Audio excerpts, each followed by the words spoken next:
pas par où commencer pour raconter cette histoire honnêtement. J'ai beaucoup réfléchi à comment aborder cette vidéo, si je devais la faire ou pas. J'ai beaucoup réfléchi à ce que les gens allaient penser que je rende cette histoire publique. Là, je suis un peu dans une démarche en ce moment de me dire que peu importe ce que les gens vont penser, il faut que je poste ce que j'ai envie de poster. Mais là, on me parle d'un sujet un peu plus intime et un peu plus profond, donc je me suis un peu plus posé la question. Puis là, je suis en train d'essayer de l'écrire, cette vidéo, et j'ai repensé à la moi d'il y a 2 mois d'ici et qui aurait désespérément voulu trouver ce genre de vidéo sur internet pour se sentir moins seule. Et du coup, maintenant, je me dis que même si cette vidéo, elle peut faire du bien, ne serait-ce qu'à une seule personne sur cette planète, ça en aura valu la peine tout simplement. So me voilà, à toi qui viens de faire un test de grossesse, qui a décidé ou pas d'avoir recours à un avortement, ou bien qui est en train d'y réfléchir, à toi qui te sens seule, qui a honte ou peur, ou même à toi qui a juste envie de connaître l'expérience de quelqu'un d'autre sur ce sujet. Voici mon histoire, voici comment j'ai vécu mon avortement. Bon, laissez-moi un peu vous poser le contexte avant de commencer. Fin septembre, un pharmacien en Australie m'a prescrit un médicament sans me demander si je prenais d'autres médicaments quotidiennement. Question qu'il aurait évidemment dû me poser, c'est genre une question essentielle pour tout pharmacien ou pour tout médecin. Faut savoir qu'en Australie c'est un peu différent de chez nous, les pharmaciens ils peuvent te prescrire des antibiotiques ou des médicaments sans que tu passes par un médecin avant. Donc c'est-à-dire que t'as une petite consultation dans une pièce avec le pharmacien et ensuite il te prescrit un médicament. J'ai pris ce médicament, il m'a soigné, il a aussi interféré avec l'efficacité de ma contraception, chose que je ne savais pas évidemment à l'époque. Pour ceux qui ont un peu suivi mes dernières vidéos, je suis ensuite partie en vacances à Bali avec mon copain et puis après je me suis envolée pour le Japon. Et quand je suis arrivée au Japon, j'avais non seulement un retard de règles mais en plus un drôle de feeling que quelque chose ne tournait pas rond avec mon corps. Et donc j'ai décidé instinctivement de faire un test de grossesse qui s'est avéré positif. Donc à ce moment-là, je suis toute seule au Japon, je viens de laisser mon copain à Bali, ma marraine arrive dans 2 jours et je suis complètement sonnée. Et pour moi c'était un truc qui... Enfin ça pouvait pas arriver en fait vu que je prenais ma contraception correctement. Il n'y avait pas de raison que ça arrive. Il y a 1000 réactions qu'on peut avoir face à ce genre de nouvelles, mais moi, mon cerveau a choisi le déni. Donc c'est-à-dire que j'ai été dans le déni pendant 2 jours, c'était une information qui n'existait pas. Et c'est seulement après, quand ma marraine est arrivée et que j'ai pas vraiment pu lui cacher très longtemps et que je lui en ai parlé, que pas eu le choix que de réaliser ce qui m'arrivait. J'ai eu vraiment énormément de chance d'être avec elle à ce moment-là. Genre je sais pas qui je dois remercier sur cette planète de m'avoir mis avec elle à ce moment-là.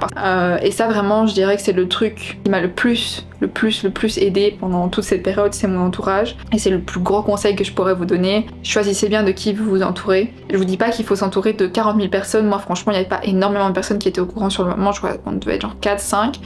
Mais c'est 4-5 personnes qui sont vraiment importantes pour moi et qui ont vraiment eu un impact positif sur comment je me sentais. Il faut être entouré de moins de personnes mais de qualité. J'ai beaucoup de chance à ce niveau-là, j'en suis consciente. Donc voilà un peu le contexte. Maintenant, comment je l'ai vécu et tout ce qui s'est passé, c'est encore une autre histoire. Ma décision, elle a été vite prise. Franchement, ça a très vite été très clair. Je me sentais pas du tout prête à accueillir un enfant l'année prochaine pour tout un tas de raisons qui... en vrai ne regarde que moi. Personne n'a jamais le droit de remettre ce choix en question.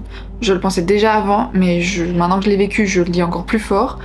Personne n'a son mot à dire là-dessus. N'hésitez pas à remballer les gens qui n'émettent ne serait-ce qu'un avis sur cette décision.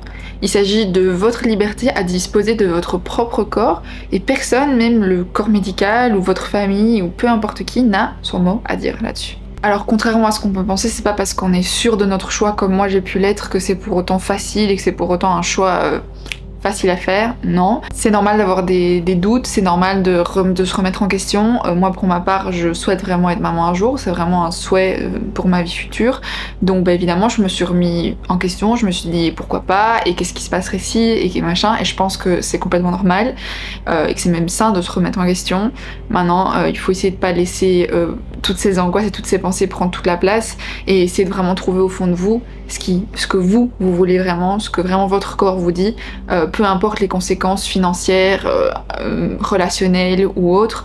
Essayez vraiment de prendre le temps de retirer toutes ces angoisses et tous ces trucs qui flottent dans votre tête et de vous dire qu'est-ce que je veux moi vraiment. Est-ce que moi vraiment je veux un enfant ou pas? Puis on va pas se mentir, c'est énormément d'émotions en même temps. Déjà vous avez les hormones de ouf, c'est un truc, enfin moi j'ai vu plein de changements dans mon corps et j'ai des sensations que j'avais jamais connues avant, donc tout ça ça fait, enfin c'est pas que ça fait peur, ça peut ne pas faire peur, mais pour moi c'était étonnant, c'était nouveau. La société elle met quand même un regard sur la grossesse et le fait d'être parent, un regard positif, c'est toujours bien d'annoncer une grossesse, tout le monde est toujours content, et donc quand vous décidez de l'arrêter, ben ça peut être mal perçu, et moi-même je me suis sentie un peu en mode bon qu'est-ce que je vais faire là, c'est un truc dont on parle tellement, on entend tellement parler partout que quand ça vous tombe dessus, c'est un peu en mode bon, ok, comment je vais moi gérer ça et comment moi je vais vivre ça, parmi tout ce bazar quoi. Et c'est pour ça que je pense que il faut vraiment prendre le temps de se poser avec vous-même et de vraiment être aligné avec ce que vous faites et ce que vous voulez faire. L'autre chance que j'ai eu également, c'était le fait que j'avais le choix.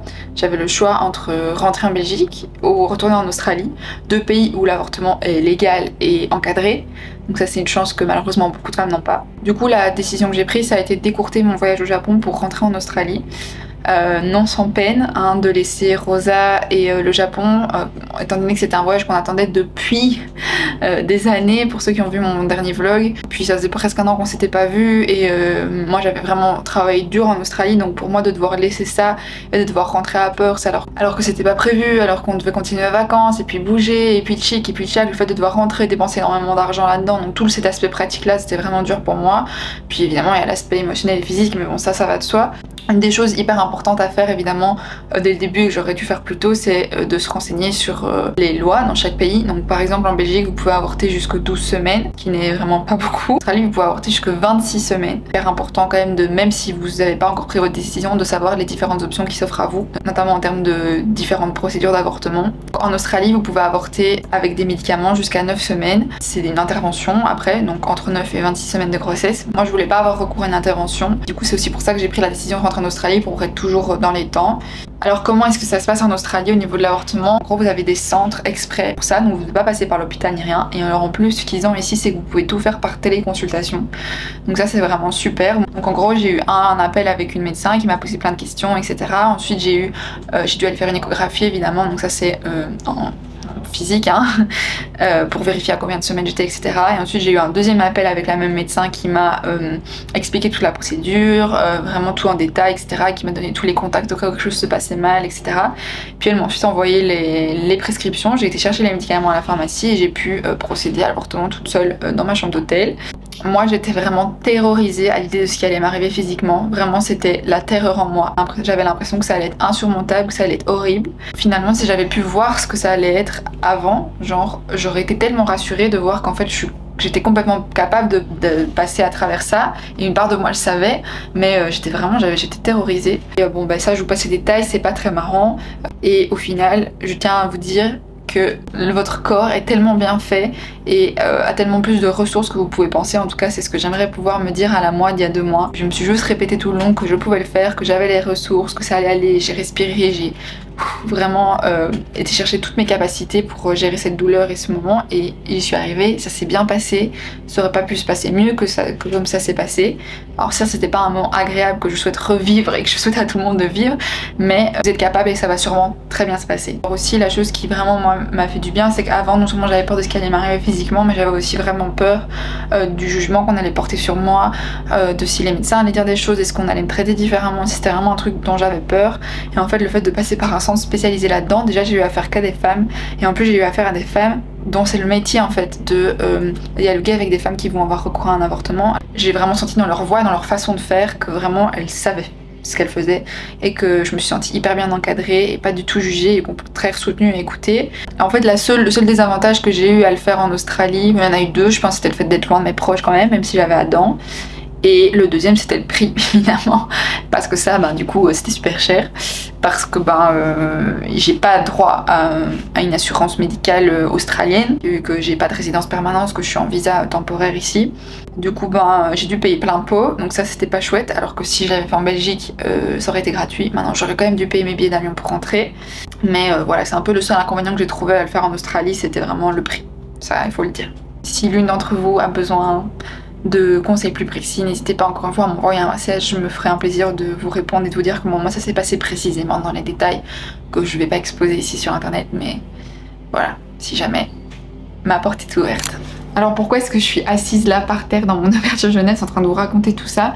C'est parce que j'ai l'espoir qu'à travers cette vidéo, même si c'est un minuscule impact, une minuscule échelle, j'ai l'espoir que ce sujet devienne un peu moins tabou, ne serait-ce que dans mon entourage. Malgré le fait que moi j'étais entourée de gens qui m'ont jamais jugée, qui m'ont jamais remis mon choix en question, etc., j'ai quand même eu une sorte de honte et de pudeur en moi au début. Alors qu'en vrai, il n'y a pas de raison. Alors je vous dis pas d'en parler à tout prix si vous n'avez pas envie et que vous avez envie de le garder pour vous, évidemment que non. Mais si comme moi vous avez envie d'en parler autour de vous et que vous vous sentez seul, alors parlez-en. Il n'y a pas de honte à avoir en fait. C'est pas à vous d'avoir honte, ce sont C'est les autres qui devraient avoir honte. Ce sont tous ces gens qui jugent vos propres choix sur votre propre corps qui devraient avoir honte. Ceux qui mettent en place des lois pour contrôler des corps qui ne leur appartiennent pas, qui doivent avoir honte. Ce sont ces gens qui approuvent que des milliers de femmes chaque année aient recours à des méthodes d'avortement horribles par désespoir plutôt que leur donner un cadre légal sain. Ces personnes qui vous font passer pour des monstres pour choisir de ne pas donner la vie à un enfant par dépit et non par choix, qui devraient avoir honte. Ces personnes qui essayent de vous faire croire que vous allez regretter toute votre vie, qui essaient de vous convaincre que c'est votre faute, c'est quand même fou, qui dénigrent votre propre avis sur votre propre vie, sur votre propre corps. C'est ces gens-là qui devraient avoir honte, pas nous d'en parler. Ces personnes qui scandent à tout va que les femmes utilisent l'avortement comme méthode de contraception par facilité, comme si avorter c'était facile, comme si c'était une balade de santé. À quel moment on choisit l'avortement par facilité? À quel moment c'est facile? C'est ridicule de penser ça. À quel moment on a envie d'y repasser encore et encore? On se fait pas avorter par facilité, on se fait avorter parce qu'on n'a pas le choix. Parce que non, accoucher d'un enfant dont on n'a pas envie, qu'on n'a pas souhaité, par dépit, ça devrait jamais être un choix. Chaque femme a ses raisons d'avorter ou pas, et encore une fois, personne sur cette planète ne peut en juger. Et encore moins des hommes à qui ça n'arrivera jamais et qui peuvent pas du tout comprendre ce que ça représente. Ouais, voilà, je vous retrouve encore dans ma chambre d'auberge. Je suis contente, ça m'a fait du bien d'un peu expliquer tout ce par quoi j'étais passée. Je pense que de toute façon je raconte toute mon histoire et mon aventure sur YouTube, donc ça faisait pas sens pour moi de skipper cette part, juste parce que c'est trop intime ou autre, genre pour moi il faut en parler et c'est des choses qui peuvent arriver à beaucoup de gens et qui font part de la vie. Où j'en suis là maintenant, bah là ça va beaucoup mieux. Déjà physiquement je suis complètement rétablie et puis mentalement j'arrive quand même à prendre un peu plus de recul maintenant, je suis un peu moins émotive, ça n'a pas été facile ces dernières semaines, je dois dire, j'ai eu beaucoup de ups and downs, j'ai eu des jours où j'ai vraiment fait que pleurer. Je pense que c'est une expérience qui m'a fait grandir de toute façon, c'est une expérience qui nous a énormément rapprochés avec Adam, qui nous a fait voir plein de choses différemment sur la vie et sur ce qu'on voulait pour les prochaines années de notre vie. Bref, voilà, j'espère que cette vidéo, je sais pas si on peut dire qu'elle vous aura plu, mais qu'elle vous aura touché ou qu'elle vous aura fait vous rendre compte de certaines choses ou appris quelque chose. N'hésitez pas à m'envoyer un message si vous avez envie d'en parler ou si vous êtes dans une situation similaire, je me ferai un plaisir d'y répondre. Donc voilà, c'était une vidéo un peu plus sérieuse, je vous retrouve la semaine prochaine pour un vlog camping dans la voiture avec mon copain. Ce serait pas du tout le même mood, mais c'était aussi un super chouette moment. De toute façon, on se retrouve chaque semaine pour une nouvelle vidéo. Merci beaucoup pour tous vos commentaires et vos likes, ça me fait toujours hyper plaisir. Et ouais, à bientôt, ciao!